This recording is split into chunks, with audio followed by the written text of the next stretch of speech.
Good morning. Out here at Troyer Post Buildings, every day we get asked, hey, what's the best insulation to use on my post frame building? So we decided to make a little test here. First of all, we have closed cell insulation. This is 1.5 inches thick. It's a closed cell with, and it's sprayed directly against the metal, so there's no barrier between it and the metal. Next of all, we have Thermoguard. This is a newer product that we recently started using. It's a real thin product. It goes on really nice. It's nice to work with. But it has a high rating. It's rated at like 7 or 9 R value. So we're going to really see what it's actually made of. Then next we have Double Bubble. Double Bubble is a product we've been using for a long time. A lot of people love it in their shops. It keeps the heat out well, and it does a little bit for insulation. And next we have Vinyl Back. Vinyl Back is an age-old product people have been using in their shops for eons. I mean, this is a fiberglass insulation that has a vinyl backer. You'll see it in a lot of steel buildings and such, but it's an actual insulation. But this is only 1.5 inches, so it's not really that thick. But we'll see how well it actually does. Okay, so we got our cubicles laid down. We've got our heaters turned on. Each one of our heaters are the same. Each one of our cubicles are the same. We've been careful to seal off around each one of the cubicles so we're not getting any ventilation or draft inside. Right now we're looking at, see our outside temperature, we're at 38.7 degrees, so we're nice and cold. This is our first one. Spray foam, 39 degrees. Thermoguard, 38.5. Double Bubble, 38.7. And Vinyl Back, 39.7. So we're just getting started. Been down for a couple of minutes now. And I'll let you know in about a half hour where we're at. Okay, we're a couple minutes short of 30 minutes. We just couldn't wait. Outside temperatures actually dropped a little bit. We're down at 37.9, and our Thermoguard is 56.5, and our Double Bubble is 57.6. Wow, so Double Bubble and Thermoguard are neck and neck. We have Vinyl Back at 69 degrees. And so, wow, that's doing really well. That's a little over 10 degrees better than Double Bubble. And then our spray foam, good grief, 81 degrees, almost 82 degrees, and we're less than 30 minutes in. All right, well, we'll get back to you here in an hour. Okay, so here we're almost at an hour right now. Our outside temperature is holding pretty cold. We're starting to warm up just a little bit. You can see here we're at 38 degrees with a 74% humidity. Let's look here at Thermoguard. You know, this Thermoguard, I didn't expect it to even be an insulation. You know, and we're at 1 hour in, and we're showing 61 degrees of temperature, right? So 1 hour in, we have about 1,700 BTUs in each one of these units. And so I think typically you're needing about 20 BTUs per square foot. And so we're a little above that. And so even being just a little bit above what you would need for a house, you know, we're hitting 61 degrees. And so if you think about, hey, could I heat my shop if I was using Thermoguard? I mean, we're at an hour in and we're looking at 61 degrees. You can kind of see this trajectory here. We started at, I don't know, it's like 6:30 here, and it went up until it's kind of arcing off a little bit. So, but I expect to see a little bit more climb out of it in the next hour. So we'll keep an eye on it. Yes, you could. It would definitely help to have that versus. I mean, outside right now it's 38 degrees, so 61. I'd rather be working in a shop than 61 degrees. So that's Thermoguard. Let's look at an hour in on Double Bubble. Double Bubble is this guy right down here. Is Double Bubble worthwhile as an insulation? You know, Double Bubble and Thermoguard both, they are not an insulation, like I said. They are really more of a vapor barrier, kind of to keep the condensation out of your building, and it's still not guaranteed that you'll keep 100% of your condensation out, but it'll definitely help. It's a lot better than just having some bare metal. But, I mean, I think if you're heating a shop, I wouldn't say that it would be totally uncommon to get some condensation with Double Bubble or Thermoguard. We have had it happen a couple of times throughout the years, but it's very unlikely. So in those cases, you'd have to add some ventilation into your building in order to get that condensation out, especially if you don't put plastic under your concrete floor, and so you've got a lot of humidity in there in that way. So what's our temperature on double bubble? Double bubble is 62 degrees at 1 hour in. You can see that line. It's just kind of arcing off. And we'll see, you know, what another hour does. It may heat right up yet a little bit more. So what are we going to look at next? We're going to look at Vinyl Back. Vinyl Back, I mean, people have been using this forever, but this is just 1.5 inches. So, I mean, on a, let's say a house, I mean, at the minimum, you're going to need 4 inches of fiberglass, right? And so for a shop, 1.5 inches, is it worth it? You know, is that even, you know, considered enough insulation for your shop? Hey, we can look here. Oh, wow. We're at 78 degrees at 1 hour in.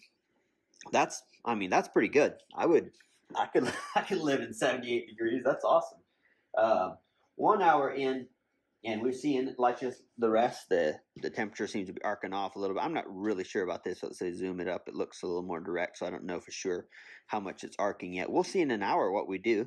But this Vinyl Back insulation, I'll tell you the cons with the Vinyl Back. Maybe we can even see it a little bit here. It's a little hard to see, especially with this color metal, but you get dark colored metal. You'll see with this stuff that it really dimples. Where you screw in, our screws will make dimples. And this, you really can't see it, but it's because it's smashing that thick layer of insulation. So 1.5 inches isn't as bad. That's about the max I would do with the 29 gauge metal.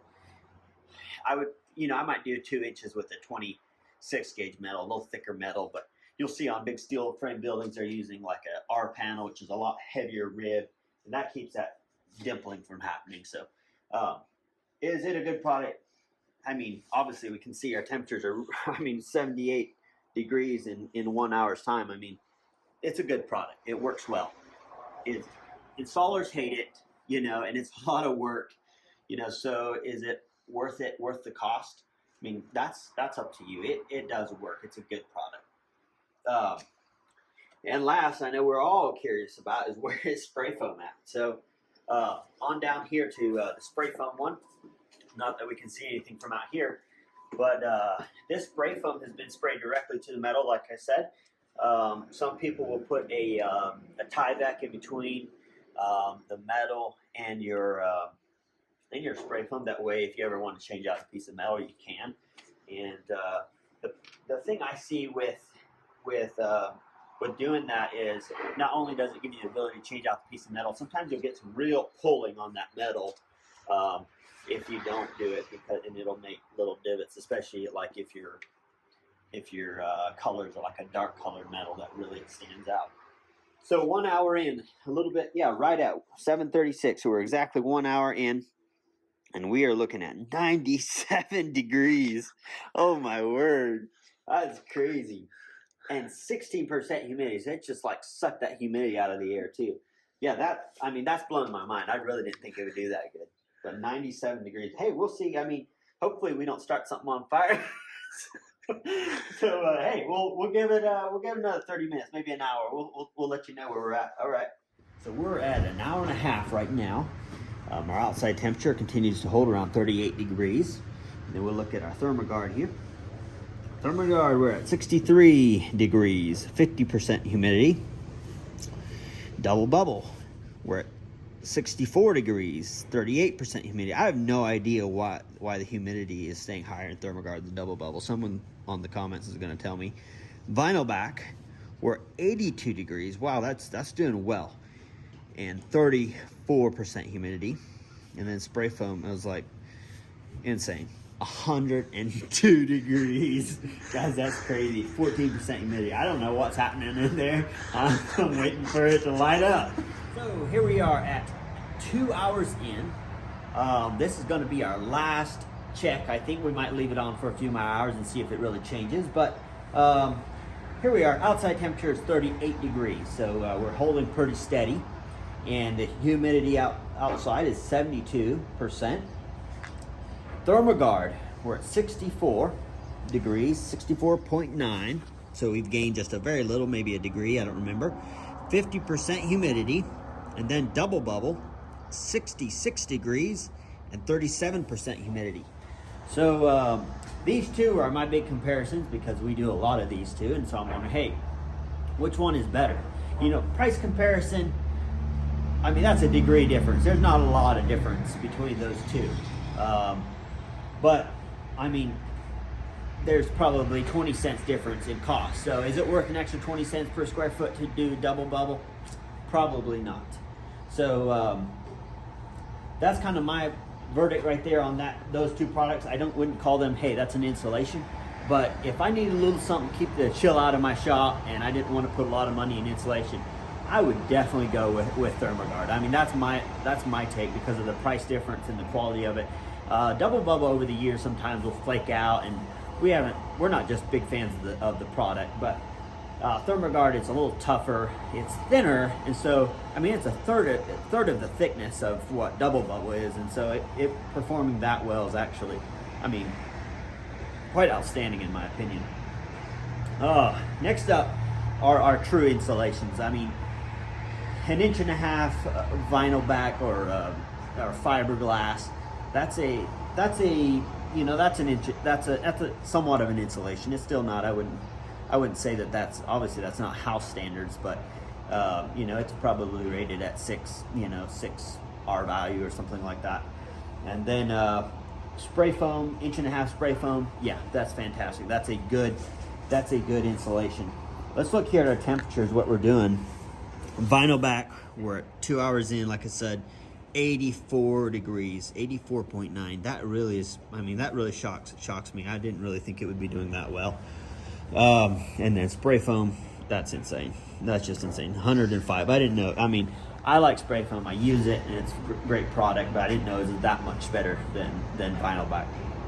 I will tell you something else about spray foam. Spray foam is also structural. So you use spray foam, you're gonna really solid your building up. I mean, I think in some counties they actually allow you to use spray foam instead of sheeting. So if you're doing a barn dough, you could use a spray foam, spray it, and you could skip your sheeting. So you can make up for a lot of cost by using that. Vinyl back, however, is a cleaner finish on the inside. So if it's a shop, you have that nice clean white on the inside. But the cost difference, you know, there's not a lot of cost difference between the two products. I mean, because the insulation product is so much more expensive on the vinyl back versus you get a crew in after the building is done and you'll get them to spray that spray foam on. And so, I mean, it's kind of a wash. You're going to pay a little bit more for spray foam, I'm sure, but it's not a lot more. And so you also get structure out of it. So, I mean, I would definitely advise the spray foam. That's my final thoughts. But maybe you're not sure. Hey, you think maybe I'd be fine with Thermoguard or double bubble. Well, I advise that anyways because you really want to have a barrier between the metal and your spray foam. It keeps from I mean, if you ever need to change out a sheet of metal, it also can kind of pull on your metal. It all seems like the circumstances are always different. Sometimes it works, sometimes it doesn't. But here in the office, we sprayed it right to our metal. In my house, I sprayed it right to my metal. I've not got a problem with that. It's just that you can't change out your metal if you run your mower into it or your tractor. It's a big pain because then you have to respray that piece of metal. So, kind of final conclusions. Obviously, spray foam has just beat the socks off of everything else, and so yeah, that's a great product. I think all of these products are decent products. It's just kind of like, what's your application? What are you using it for? You know, if it's going to be a shop, you're going to use it every day and you want to have it heated 100% of the time, yeah, you're going to need something more than Thermoguard. That's not good enough. Even if the sticker says 7 R value, we know it's not. So looking at spray foam, that's a good product. It's got the only downside is when you're done with it, you got a big yellow shop, and so a lot of people don't like that. However, I've seen people paint it and it looks fantastic, so that's also a good option. Or if you want to really finish it out, you'll have to do some sort of interior cladding on that. So hey, over and out.